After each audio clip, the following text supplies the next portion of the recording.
Estudo da Torá. Livro Atos dos Emissários. Capítulo 3. Algum tempo depois, como de costume, sempre ao horário das 15 horas, os sacrifícios continuavam no templo. E também, como de costume, iam Kefá e Yohanan ao templo, neste horário. Iam para realizar as suas orações. E aqui vemos mais uma vez que a tese de que os emissários, os apóstolos, eram homens que abandonaram as ordens da Torá por acreditarem agora em Yeshua, que eles não mais seguiam os preceitos e as ordens da Torá. Ora, eram eles Yehudins, e portanto assim permaneceram. Pois, mais uma vez falando, a missão de nosso Adonai não era separar-nos da Torá, a palavra de Elohim, mas aproximar-nos ainda mais de suas santas palavras. Ali também, todos os dias iam alguns que pertenciam aos fiéis aos ofícios do templo. E dentre estes havia um homem que todos os dias se punha à porta do templo, a porta formosa, para que pudesse ali angariar alguns trocados, visto que era cometido de uma enfermidade que o impossibilitava de mover as suas pernas. Como não podia andar, sempre havia alguém que o levava para lá, por isso também era conhecido dos frequentadores. Porém, o rumo da sua vida estava prestes a mudar. E dizemos isto, pois ali estavam se achegando aqueles que foram benditos em nome de Adonai. Já fazia alguns dias que receberam o poder do Roar da Emê, e agora bem sabiam o poder que haviam recebido de Elohim através de Yeshua Natsiri. Ao vê-los, o homem lhes pede encarecidamente que estes doem algumas moedas para ele. Então Kefá olha para ele, e também Yohanan. E como que em tom de brincadeira lhe pede para que olhasse bem para eles. Bem, eles não tinham dinheiro. Tudo o que possuíam estava depositado nos cofres celestes. Haviam compreendido que todas as coisas dessa terra são passageiras, são efêmeras e nos tornam cativos. Agora eram eles livres. Tinham poder sobre a matéria. Não precisavam mais contar com coisas tão mesquinhas abaixo do céu, pois tudo lhes fora dado.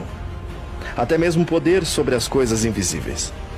Então, em um ato de misericórdia, Kefá exclama: olha, eu não tenho prata nem ouro para te dar, mas tenho algo muito maior que isso.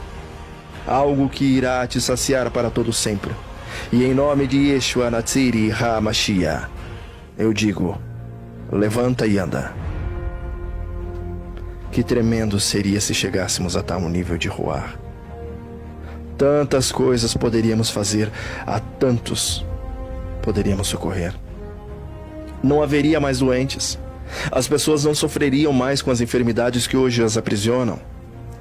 Não veríamos mais pessoas sucumbindo presas à sua cama, impossibilitadas de viver uma vida plena em nosso Criador. Não era esse o objetivo da vinda do seu filho? Não fora essa a ordem dada por ele, que curássemos aqueles que hoje perecem em leitos de hospitais? Ora, tamanha virtude nos foi dada, tamanha responsabilidade nos foi outorgada, e severo castigo teremos por não cumpri-la. Neste momento, instantaneamente, como que um formigamento sobe pelas pernas daquele homem. Repentinamente começa ele a sentir as pontas dos dedos, começa mais uma vez a sentir a viçosidade juvenil correr em suas veias. Seus joelhos, agora fortalecidos, lhe dão o comando para que em um salto ele levantasse.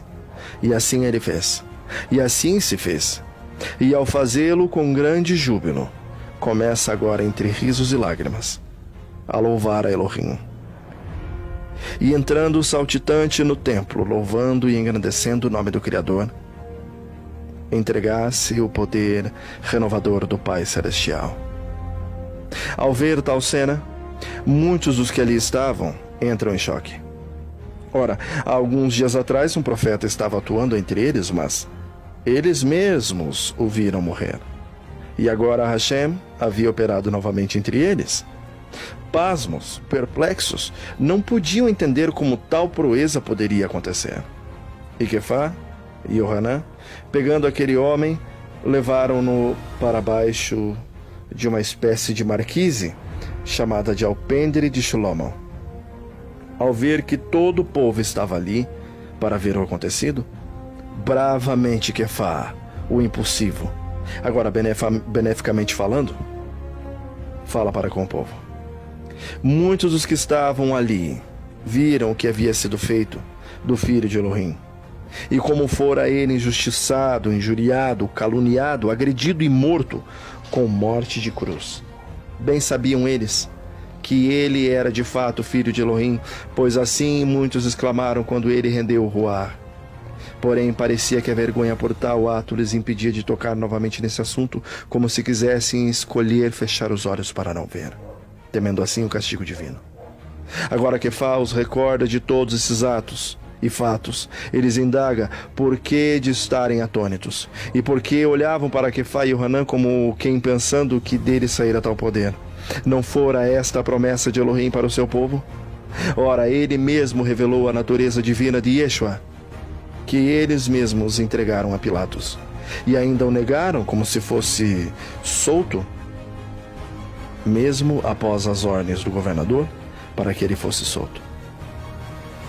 Mas eles mesmos negaram o que era HaKadosh et HaTzedek, ou Santo e Justo,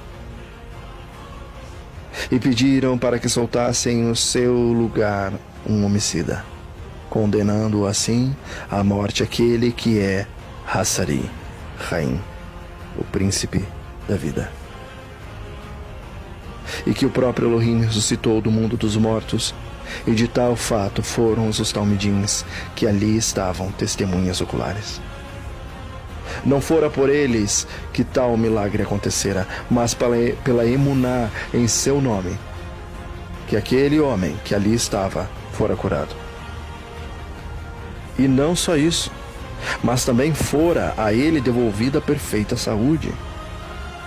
Agora ficará evidente que tal ação cometida pelo povo e também por seus líderes nada mais fora que uma grande ignorância. Mas não só isso, fora também para que se cumprisse a palavra de Elohim, que fora proferida pela boca dos navios, que o Mashiach devia padecer essas coisas. Porém, agora não era hora de debater sobre essas coisas, mas era hora de arrepender-se de seus pecados e converter-se a essa verdade, para que todas as faltas cometidas por eles fossem perdoadas e apagadas para sempre. E assim, vindo o tempo de bonança, calmaria e renovação espiritual pela presença de Hashem entre o seu povo. E assim sendo, o Eterno enviasse Yeshua HaMashiach, que fora pregado e visto por eles mesmos. Ele precisa ficar nos céus até que a restauração do povo de Elohim esteja completa e que todas as coisas sejam renovadas. E isso, assim como ele mesmo anunciou por meio dos navios. Muitos questionam quando será a volta de Yeshua nessa terra. Bem, ele virá quando o tempo chegar, nem antes e nem após. Porém, o importante é que todo o povo de Elohim, os hebreus, é importante que eles estejam restaurados. Todo ele. Que esteja em conformidade com a sua palavra, a Torá, e também com a misericórdia, o testemunho de Yeshua. Somente então a renovação de todas as coisas irá acontecer. Então, logo terminando, virá o nosso Salvador, entre as nuvens do céu, como fora prometido pelo Melahim aos emissários. Quefá os lembras de que disse Moshe em sua profecia descrita em Devarim, ou Deuteronômios, Deuteronômio 18, 15, 18 e 19, que diz que viria dentre o povo um navi, e este deveria ser obedecido, pois aquele que não o fizesse seria tirado do meio do povo e destruído, e assim se fez. E todos os navios, desde Shemuel, todos os que vieram após ele falaram da mesma forma.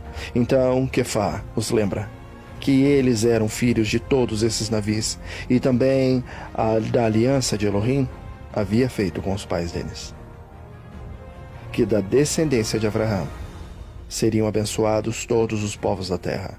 Ora, depois que Elohim ressuscitou Yeshua, Primeiro o mestre foi aos seus seguidores para que os abençoasse e por isso podia realizar tais maravilhas. E para que também eles, os talmidins, tirassem o povo de seus maus caminhos.